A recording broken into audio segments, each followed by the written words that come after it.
Hello दोस्तों, स्वागत है आप सबका एक बार फिर से कहानियों की दुनिया में। ये कहानी है माधोपुर गांव की। माधोपुर गांव में चेतन नाम का लड़का था। उसको अभी अभी शहर के एक हॉस्पिटल में क्लर्क की जॉब लगी थी। घर वाले बहुत खुश थे। खुशी में उन्होंने चेतन को एक नई बाइक लेकर दे दी। वो अब बाइक से ही हॉस्पिटल जाता था। जॉब लगे अभी कुछ ही महीने हुए थे कि घर वालों ने उसके लिए लड़की देखना चालू कर दिया। और जब चेतन को यह बात पता चली कि घर वाले मेरे लिए लड़की देख रहे हैं, तो उसने अपनी माँ से कहा, अरे माँ, मैं अभी शादी नहीं करना चाहता।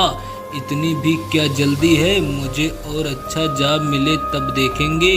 अभी मुझे पैसा कमाना है। चेतन की यह बात सुनकर चेतन की माता पिता को बड़ा अच्छा लगा। चेतन एक अच्छा लड़का था। भले ही वो दोस्तों के साथ घूमता हो, लेकिन कभी शराब को हाथ नहीं लगाया। घर वालों में और बस्ती में भी उसकी बड़ी इज्जत थी। जॉब मिलने के 1 साल हो आया था। चेतन को उसने दिवाली के लिए सबके लिए कपड़े और मिठाई ली।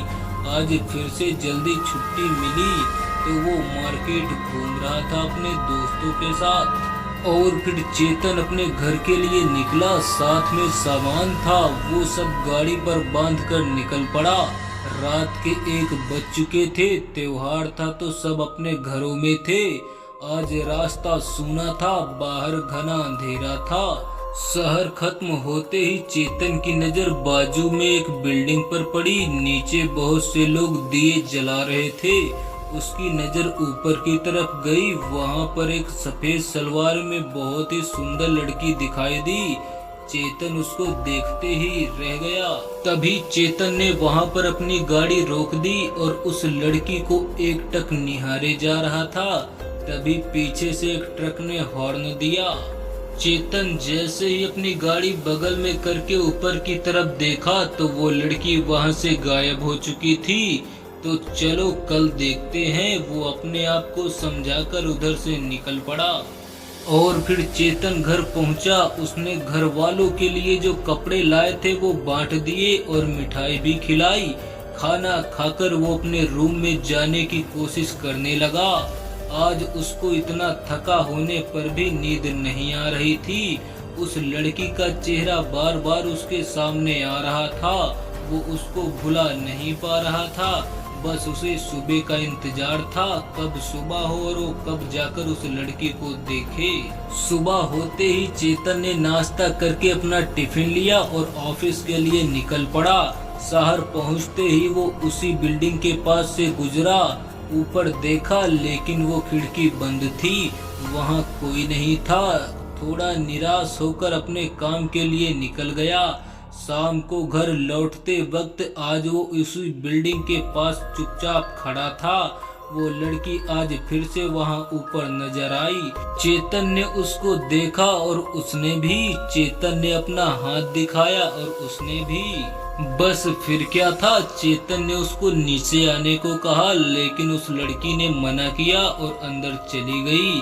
चेतन जरा सा निराश हुआ, लेकिन उसने लड़की को हंसते हुए देखा था। अपनी बात मान सकती है ये सोचकर मन में बहुत खुश हुआ। अमावस का काला अंधेरा उसके लिए क्या लेकर आने वाला था, इस बात की चेतन को कोई खबर नहीं थी। अगली शाम जब चेतन उसी रास्ते से जा रहा था तो वो लड़की उसके सामने एक पेड़ के पास बैठी दिखी। लड़की को देखकर चेतन बहुत खुश हो गया। अपनी गाड़ी साइड में लगाकर वो उस लड़की के पास गया। मेरा नाम चेतन है और तुम्हारा? तभी उस लड़की ने जवाब दिया, मेरा नाम निशा है। लेकिन तुम आज यहाँ कैसे इतने अंधेरे में अकेले? चेतन ने सवाल किया। मैं अकेले नहीं आती तो तुमसे मुलाकात कैसे होती? निशा के इस जवाब से चेतन ये तो समझ गया कि उसको वो पसंद था। और फिर उनकी हर रोज रात में मुलाकात होने लगी। एक दिन चेतन उस पेड़ के नीचे बैठा था। उसके घर के पास वाले अंकल वहां से गुजरे। चेतन को देखते ही कहा, अरे चेतन बेटे, यहाँ अंधेरे में अकेले क्या कर रहे हो? जाना नहीं है क्या? चलो, आज घर वाले तुम्हारा इंतजार कर रहे हैं। और फिर चेतन घर आकर चुपचाप खाना खा के सो गया। अगले दिन फिर चेतन और निशा की मुलाकात हुई। चेतन ने निशा से कहा, निशा क्यों ना अब हम दोनों को शादी कर लेना चाहिए। निशा ने भी अपनी हामी भर दी और फिर दोनों वहां से चले गए। अब तो वह लड़की चेतन के घर तक पहुंच गई। देर रात तक बातें करने के बाद जैसे चेतन सब कुछ भूल ही गया हो और वह दिन का दिन कमजोर होने लगा। उसकी माँ ने एक रात देखा कि वो दीवार की तरफ देख रहा और बातें कर रहा था। बस उसको उसी दिन शक हुआ कि लड़के को कुछ तो हुआ है। उसने ये बात चेतन के पिता को बताई। फिर दोनों ने एक रात चेतन का पीछा किया। चेतन वहीं पेड़ के नीचे बैठा था और बातें कर रहा था। चेतन के माता पिता बहुत डर गए। उन्होंने जैसे ही घर का रुख किया, वो शैतानी रूह बहुत ही भयंकर और डरावने अवतार में सामने प्रकट हुई। तभी उस चुड़ैल ने उन दोनों से कहा कि मेरे रास्ते में कोई मत आना, नहीं मैं सबको मार दूंगी। और आने वाली अमावस्या की रात को अब चेतन मेरा हो जाएगा। सुबह होते ही अब चेतन अपने ऑफिस के लिए निकल गया। उसके माता पिता ने एक तांत्रिक को लेकर उस पेड़ के पास गए। तांत्रिक बोला, यहाँ कोई बहुत ही शैतानी रूह मौजूद है, वो अपना पूरा काम करने आई है।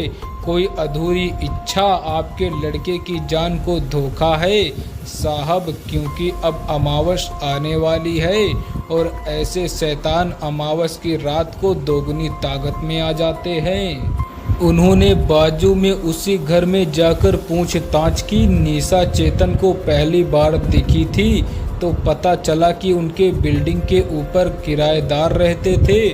उनकी लड़की यहाँ पेड़ के पास एक्सीडेंट में मारी गई थी। उसकी शादी के एक दिन पहले ही वो मर गई थी।